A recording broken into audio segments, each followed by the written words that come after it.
Hi everyone, in this video I'll be covering on how IoT protocol works, the importance, and a case study on a real-world attack scenario and what could have prevented that attack. So, what exactly is IoT protocol? It is basically a rulebook or standard that allows devices, systems, and platforms to communicate and exchange data in a structured and reliable manner. They also play a very essential role in enabling data exchange and security within the IoT system that includes devices ranging from sensors, smart appliances, and also cloud-based service.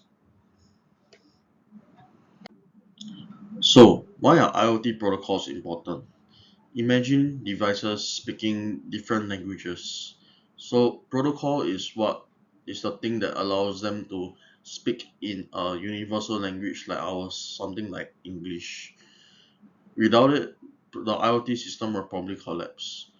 It is also important due to the efficiency as protocols optimize how data is transmitted.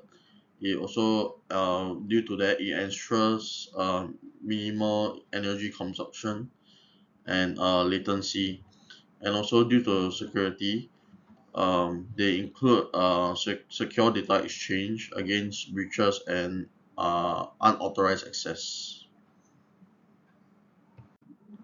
So basically, the main highlight of today is I'll be describing the IoT protocols, also how each IoT protocol will be used in a real world scenario.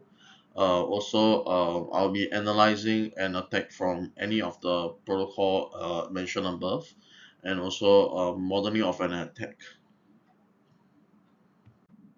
So basically, this is an IoT model as shown.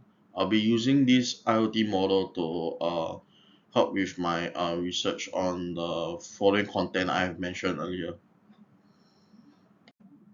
So the main IoT protocols I'll be covering today is Bluetooth, COAP, which is also known as Constrained Application Protocol, Cellular, MQTT, also known as Messaging Queuing Telemetry Transport, and lastly Wi-Fi. So we'll first start with Bluetooth. Basically, Bluetooth is perfect for short range and low power communications. Its key features are it operates at 2.4 gigahertz. It also supports low power communication, especially with blue low energy. Its limited range, typically up to 10 to 100 meters, depending on the version. It's also mainly designed for device to devices communication or small scale networks. So, some of the real world scenarios that can be used on Bluetooth are like wearable devices like fitness trackers. It can also be applied on smart home systems and also devices like medical devices for health monitoring. So, next we'll be focusing on COAP, also known as Constrained Application Protocol.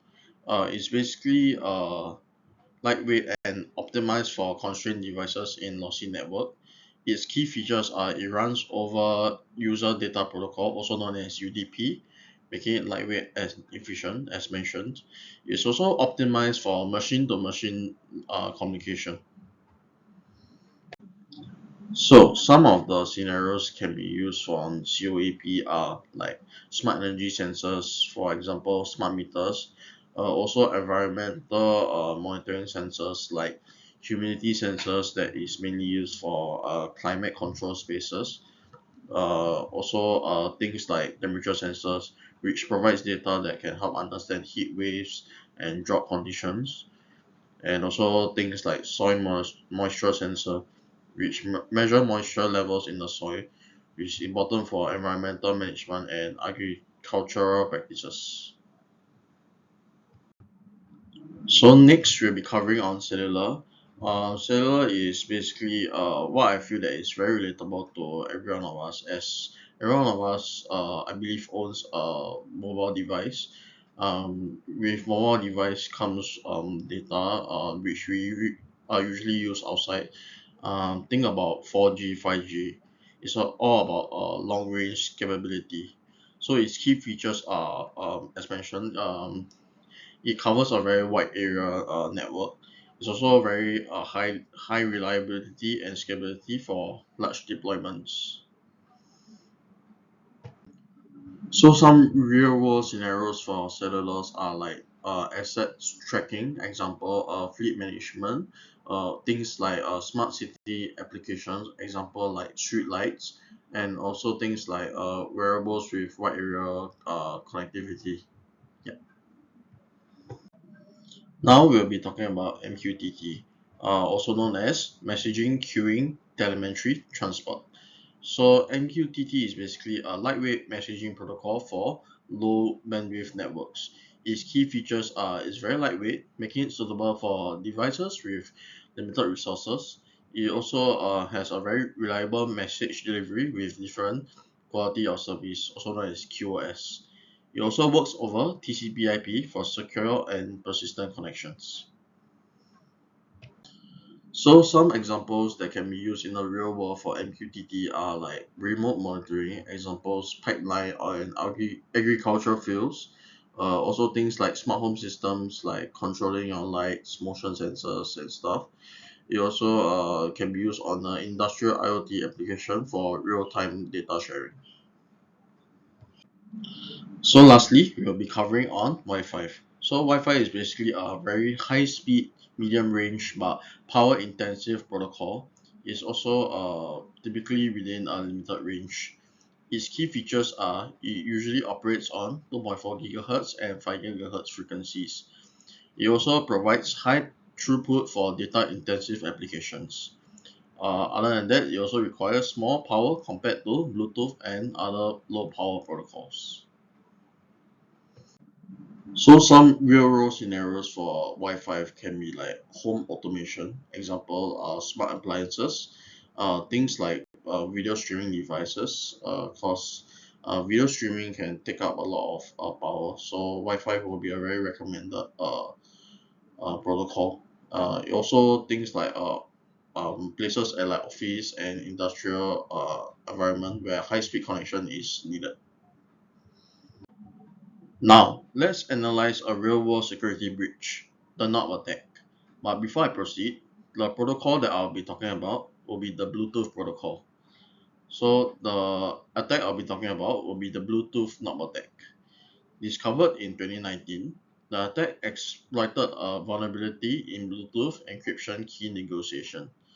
Here's how it worked. During the key negotiation process, attackers weakened the encryption strength. This allowed them to intercept and manipulate data between devices. So, based on my findings, here's what could have stopped the knob attack. Firstly, enforcing stronger minimum encryption key lengths. Because what was the initial problem was, the Bluetooth specification allowed for a minimum key length of 1 bit, which is insufficient for security. So what could be prevented was the specification should have mandated a stronger minimum encryption key length, for example, about 16 bits or even 128 bits. Secondly, stronger implementation of key negotiation. What was the initial problem was the device blindly trusted the key length negotiation without verifying the integrity of the negotiation process. What could be prevented was adding integrity checks or even having mandatory enforcement of the minimum acceptable key length during the negotiation phase. Thirdly, having an authentication of key negotiation. Because initially the negotiation process lacked an authentication, making it very suspicious to manipulation. What could have been done is introducing a signed or authenticated key negotiation mechanism. We have ensured that device negotiation keys will be securely without interference. Lastly, having regular protocol updates and security audits. Well, the problem was many devices failed to update their firmware or even implement updates. Due to that, it leaves them very vulnerable.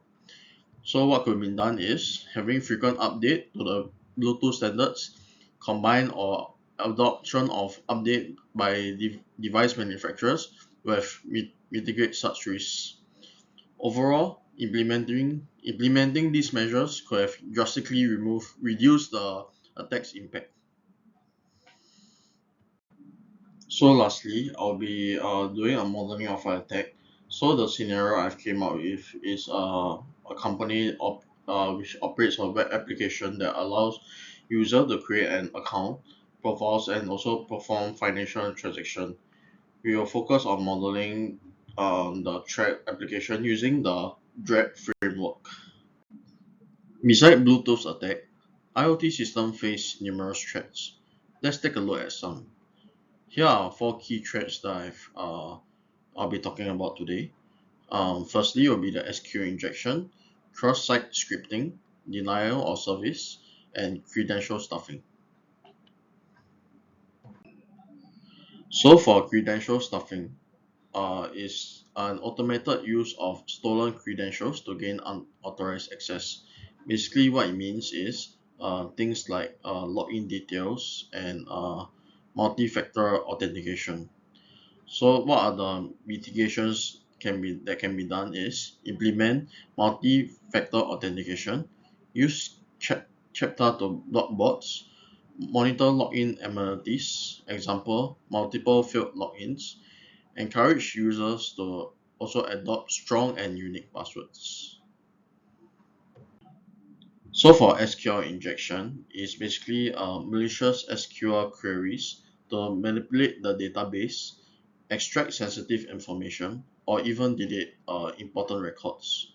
So what could have been prevented is having using parameterized queries and prepared statements, validate and sanitize all user inputs, conduct regular security testing and code. So for denial of service is basically overwhelming the servers with traffic, rendering the application unavailable.